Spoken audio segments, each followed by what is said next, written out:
Hello friends, my name is Charmaigne and welcome to my channel, Witch Isle.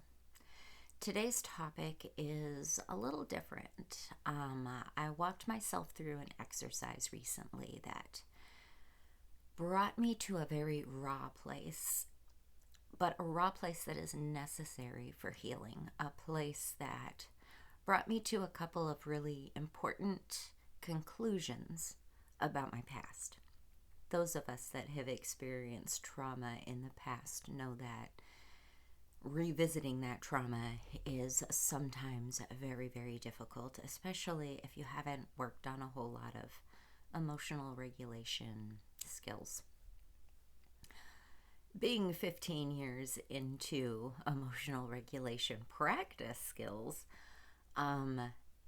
even this exercise was a little hard. So this exercise, I was using a meditation that wasn't guided, just some meditation music and myself guiding me through an exercise of walking into my past. And what I was looking for were dreams and aspirations that I may have had. Of course, I journaled what I came across as I came across it. I'm going to explain this in a way that probably sounds really silly, but this is what the process was like for me. It was me walking back in time and meeting up with a 16-year-old me, and then sitting down and saying, what are your dreams and what are your aspirations? That 16-year-old me really didn't have any dreams or aspirations. In fact, hard enough to admit, that 16-year-old me didn't really want to live, had a lot of fear, and really didn't have the capacity to have a dream other than getting away from what I was in. So I had to take that, swallow it for a minute, and walk back further. So I went back a little further. This time I met a 7-year-old me. And in that situation of that 7-year-old me, I had my little brother with me. And we were both terrified. And in that moment, there weren't any dreams or aspirations either. More or less, it was confusion and what did I do? So I had to walk back further. From 7, we went to 5-year-old me. 5-year-old me was confused, and it was already in survival mode. 5-year-old me was afraid of nighttime. 5-year-old me was a bit of a mess too. So I walked back further. And now I am into this place where I'm with a version of myself that I don't have an age for and I don't have a time frame for. But what I do have is, in this memory, I have my grandmother and my grandfather present. And I'm at their home. And I think that was the first time I met a version of myself that felt safe. But with that version came no really conscious dreams or aspirations, because it was just happy or not happy. And I found that to be one of the very few comforting memories that I have from my past. So that sounds really hard. I mean, thinking about it, and I'm going to have to listen to this because I'm going to have to edit this. It is going to be hard to listen to again. It was hard to recount again, because this is very personal and very raw. But in this exercise, even though it brought up a lot of stuff that I don't like to feel, what I do realize is that it has been a very, very long time since I had felt safe. Safe enough to have some sort of dream or aspiration for the future. In all those versions of myself, There was no dream to be something else, to become something bigger. It didn't exist because I didn't have room or capacity to develop that.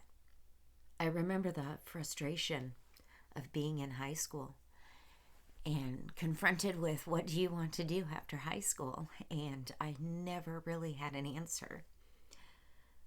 When I signed up for the military, that just provided the answer so that I didn't have to think about it anymore. I just had an answer.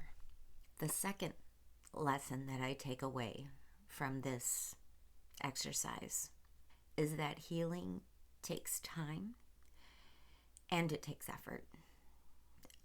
If you just depend on the time to heal, it's not going to work, because you have to put effort into your own healing, which means sometimes you have to feel kind of cruddy to find out those little truths from the past that are going to make it easier to develop your future. Going forward, I know now that I'm not going to reconnect to what I wanted to do when I was younger, because it really doesn't exist. That me never developed with dreams and aspirations, because that me was in survival mode constantly. And now that I'm not in a place of survival mode, now that I've got 15 years behind my healing, and I have quite a bit of effort in.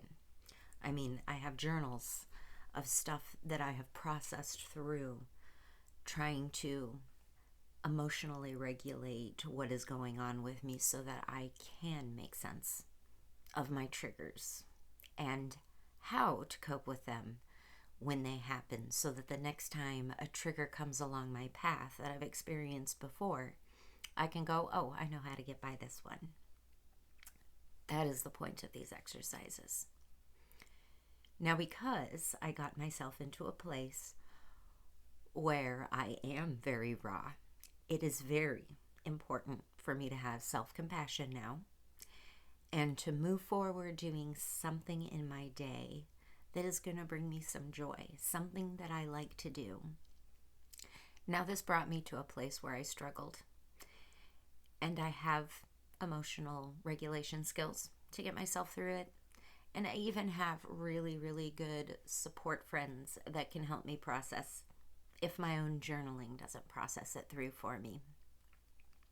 But if you do not have that in your life, please remember that you are not alone. The number to reach the National Crisis Hotline is 988. If you are struggling, please call. It's for any crisis or any suicidal thoughts. If you need help, call. In the past, when I came to this place in my life where I had to revisit some of these very ugly places of my life, and I got low, I didn't just bounce back out of it really quick. So I have had to call the National Crisis Hotline just to have somebody hear me, to have somebody validate me, and have somebody provide ideas that will lead me to the next action I take to help myself. If you need help, please call 988. As always, take what resonates and leave the rest. And until next time, light and love, friends.